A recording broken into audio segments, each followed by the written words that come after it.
Principal મેડમે મને ઓફિસમાં બોલાવ્યો અને પછી ટેબલ ઉપર ચડી ગઈ અને એવા કૂદકા મારવા લાગી કે હું થઈ ગયો પરસેવે રેબઝેબ. મારું નામ અલ્પા છે. હું 27 વર્ષની છું. હું એક સ્કૂલમાં પ્રિન્સિપાલ તરીકે કામ કરું છું. આ સ્કૂલની અંદર હું 2 વર્ષ પહેલા જોડાઈ હતી. આ સ્કૂલમાં મને કામ કરવાની ઘણી બધી મજા આવે છે. આ સ્કૂલનો સ્ટાફ મને ઘણો બધો સપોર્ટ કરે છે.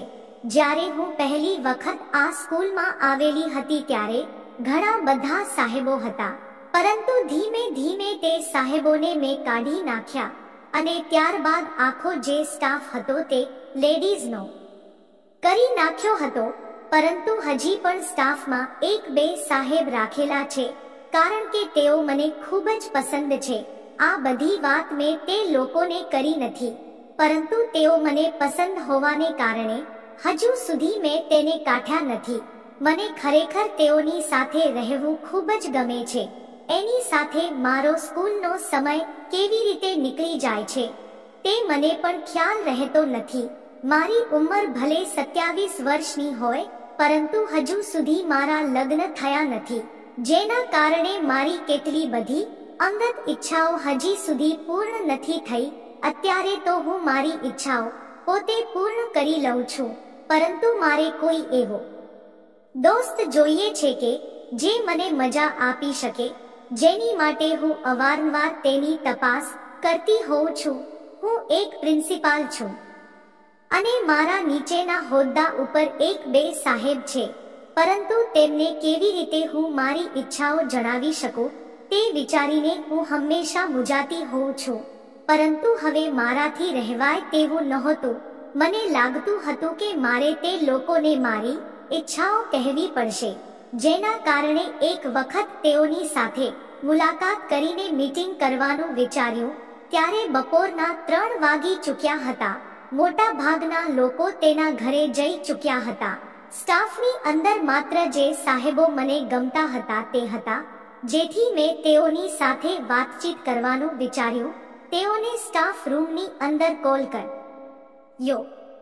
તેઓને મારી ઓફિસની અંદર બોલાવ્યા. તેઓ મારી પરવાનગી લઈને ઓફિસમાં આવ્યા. ત્યારબાદ અમે વાતચીત ચાલુ કરી. પહેલા તો બાળકો વિશેની વાતચીત થઈ, ત્યારબાદ થોડી મજાક મસ્તી અમે લોકોએ કરી, પરંતુ ત્યારબાદ તેઓને મારી લાગણીઓ જણાવવાની હતી, જેની માટે હું ઘણી બધી ડરી રહી હતી. થોડીક વાર 2 સાહેબોમાંથી એક સાહેબને બહાર જવા કહ્યું. તેઓ તરત મારી વાતને માનીને બહાર જતા રહ્યા. ત્યારબાદ મારી સામે જે સાહેબ હતા તેમનું નામ રાહુલ હતું.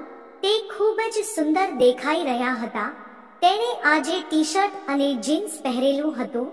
તેઓનું યુનિફોર્મ ગઈકાલે વરસાદને કારણે બગડી ગયો હતો, જેના કારણે તેઓ આજે યુનિફોર્મ પહેર્યા વગર આવેલા હતા. ધીમે ધીમે મેં તેમને મારી ઈચ્છા વ્યક્ત કરવાનું ચાલુ કર્યું. પહેલીવાર જ્યારે મેં તેમને વાત કરી ત્યારે તો તેઓ ચોંકી ગયા હતા, પરંતુ મેં તેમને સમજાવ્યા અને ત્યારબાદ તેઓએ પણ મને કહ્યું કે હું તમને ખૂબ જ કહું છું, જેના કારણે મને ઘણો બધો આનંદ થયો. અને પછી તો શું હતું, ઓફિસનો દરવાજો અમે આડો કર્યો. ઓફિસની અંદર જ મેં એને ઉઠક બેઠક કરાવી. મને ભારે મજા આવી અને ત્યારબાદ તો મેં એને ટેબલ ઉપર મુર્ગો બનાવીને રમત રમવા લાગ્યા. અમે અવારનવાર આવી મજા કરવા લાગ્યા. વિડિયો પૂરો જવાબ બદલ તમારો ખૂબ ખૂબ આભાર. ફરી મળીશું એક નવા વિડિયોમાં. ત્યાં સુધી આવજો અને જતા પહેલા વિડિયોને લાઈક અને ચેનલને સબસ્ક્રાઇબ કરતા જજો. ધન્યવાદ.